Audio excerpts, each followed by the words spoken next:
Alunos, como vão vocês? Espero que estejam bem, que continuem se cuidando, certo? Hoje teremos aula de história e iremos falar sobre os primeiros habitantes do Brasil, os índios. Vamos lá? Brasil, terra de índio. Ao chegarem ao Brasil, os portugueses encontraram um território povoado. Na chegada de Pedro Álvares Cabral, em 1500, estima-se que os índios brasileiros constituíssem uma população de até 5 milhões. Os tupis ocupavam a região costeira que se estende do Ceará a Cananéia, que é em São Paulo. Os guaranis espalhavam-se pelo litoral sul do país e zona do interior, na bacia dos rios Paraná e Paraguai. Em outras regiões, encontravam-se outras tribos, genericamente chamadas de tapuias, palavra tupi que designa os índios que falam outra língua. Tá aqui, gente, o mapa do Brasil e a população indígena, né? A ocupação da população indígena no nosso Brasil. Tá aí. Aqui são os nomes de cada tribo, né, gente, que existe aqui no Brasil. Certo? Modo de vida. Os índios sobreviviam da caça, da pesca, do extrativismo e da agricultura. Nem esta última, porém, servia para ligá-los permanentemente a um único território, gente. Então, quer dizer que nem a agricultura servia para ligá-los permanentemente em um lugar. Então, gente, os índios, eles não vivem, né? Eles não moram em um lugar só, eles se mudam, certo? Fixavam-se nos vales dos rios navegáveis, onde existissem terras férteis. Permaneciam num lugar por cerca de 4 anos. Tá vendo, gente? Então, os índios ficavam em cada lugar, em cada região, né, gente? Por 4 anos. Naquela região, eles nos permaneciam mais que 4 anos. Eles mudavam para outra. Depois de esgotados os recursos naturais do local, migravam para outra região, no regime semi-sedentário, certo? Suas tabas, aldeias, né, abrigavam entre 600 e 700 habitantes, levando em conta as possibilidades de abastecimento e as condições de segurança da área. O conselho de chefes determinava o local onde eram erguidas. Então, gente, quando eles saíam, né, mudavam de lugar, era um conselho de chefes da tribo, né, que decidia o local que eles iam montar, né, erguer as aldeias, né, gente? As aldeias eram formadas por ocas, que eram cabanas, habitações coletivas que apresentavam formas e dimensões variadas. Em geral, as ocas eram retangulares, com um comprimento variando entre 40 metros e 160 metros, e a largura entre 10 metros e 16 metros. Abrigavam entre 85 e 140 moradores. Suas paredes eram de madeira trançada com cipó e recoberta com sapé, desde a cobertura. Então, gente, não era só uma oca para uma família. Então, numa oca dessa aqui, né, numa cabana, numa oca, né, existia o quê? Cerca de 85 a 140 moradores. Certo? Várias aldeias poderiam estar ligadas entre si através de trilhas. Algumas eram muito extensas, como a do Peabiru, que unia a região atual de Assunção, no Paraguai, com o Planalto de Piratininga,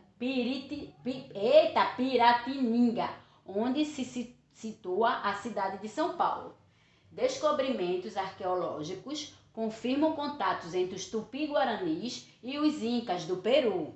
Objetos de cobre dos Andes foram desenterrados em escavações no Rio Grande do Sul e no estado de São Paulo. Então, gente, os arqueólogos descobriram, desenterraram objetos que ligam os tupi-guaranis, brasileiros, aos incas, que são tribos do Peru.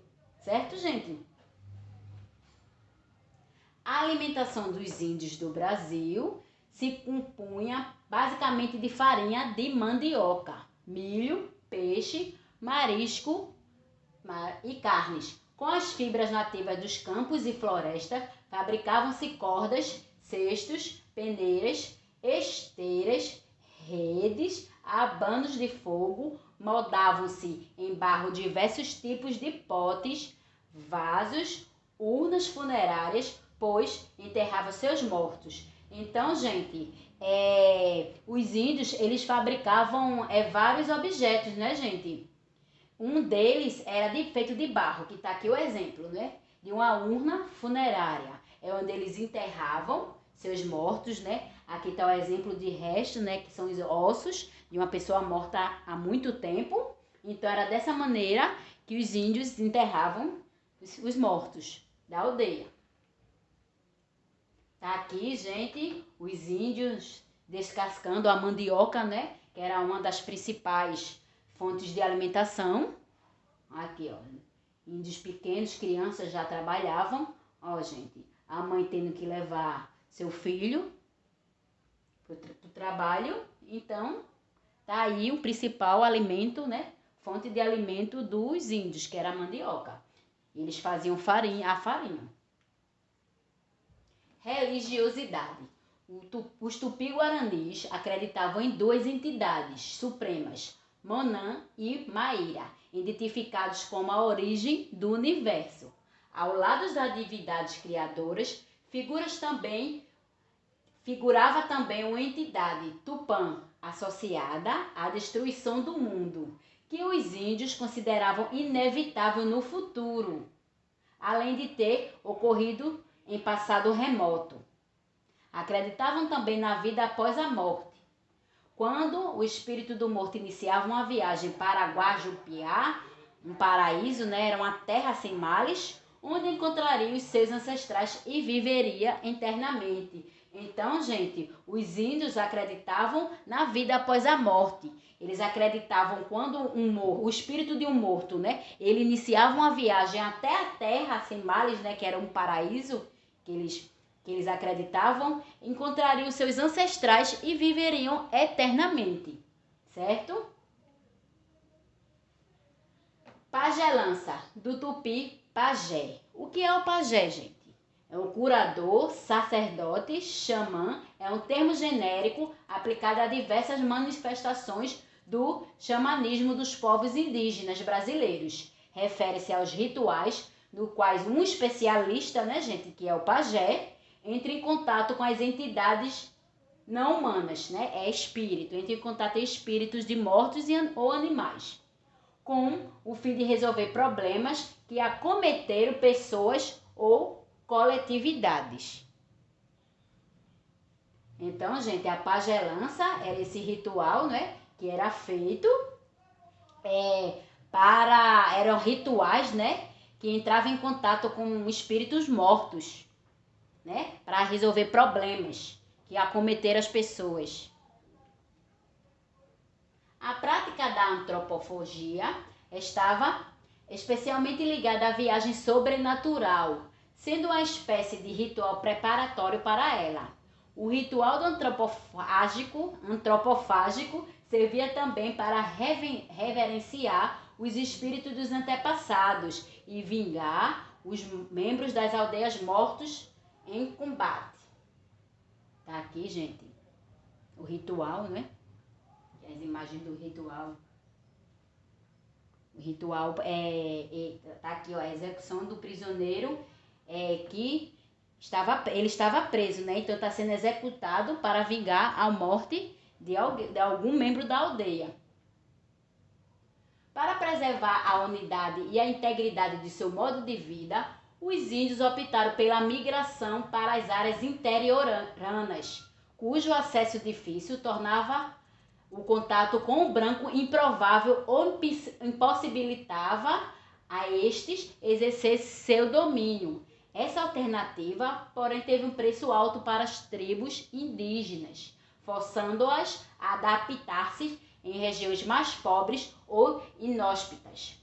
Dos 5 milhões de índios da época do descobrimento, existem atualmente cerca de 460 mil, segundo a FUNAI, que a FUNAI, gente, é a Fundação Nacional do Índio. Então, gente, para se preservar, né, gente, o modo de vida, os índios eles migraram para áreas do interior, gente. Agora, essas áreas eram o quê? Mais pobres.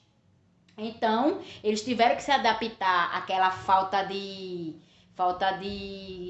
como é que eu posso dizer, de alimento, não é? Daquela cultura que eles faziam, fabricavam seus objetos, eles pescavam, eles praticavam agricultura, eles plantavam, né? Então, eles se sentiram obrigados a mudar-se, né, para a área de interiores, para fugir, para não ter contato com o branco, né, gente? Que eles tinham medo que quisessem exercer o seu domínio. Certo?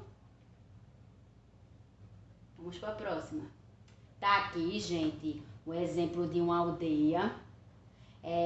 Esses índios eles estão isolados no Acre, né? Uma região da região norte, né, gente? No Acre. Então, vocês observem, ó, que quando eles veem a presença de algum humano, como eles se sentem ameaçados. Tá vendo? Uma região realmente isolada. Aqui, ó, gente, mais de perto, a imagem mais próxima, né, dos índios, de crianças indígenas, né, de uma tribo. E aqui, gente, é a região do nosso estado, né, o Pernambuco, né? E aqui são as tribos que existem aqui no nosso estado, né, em Pernambuco. A etnia Trucá, em Cabrobró, né, que é o interior de Pernambuco. Todos essas tribos vivem em interior, né, gente? Como eu havia dito, eles preferiram para se distanciar, né, do homem branco. Então, a etnia Trucá, em Cabrobró, a etnia Pancararu, em Petrolândia, Tacaratu e Jatobá, a etnia Cambiuá, em Bimiri e Inajá, a etnia Chucuru, em Pesqueira, a etnia Capinauá, em Buíque, e a etnia Funiô, em Águas Belas. Então tá aqui, interiores do nosso Pernambuco, do nosso estado, e as aldeias indígenas. Certo, gente? Pronto, terminamos aqui nosso assunto. Por hoje é só. Fiquem com Deus e até a próxima.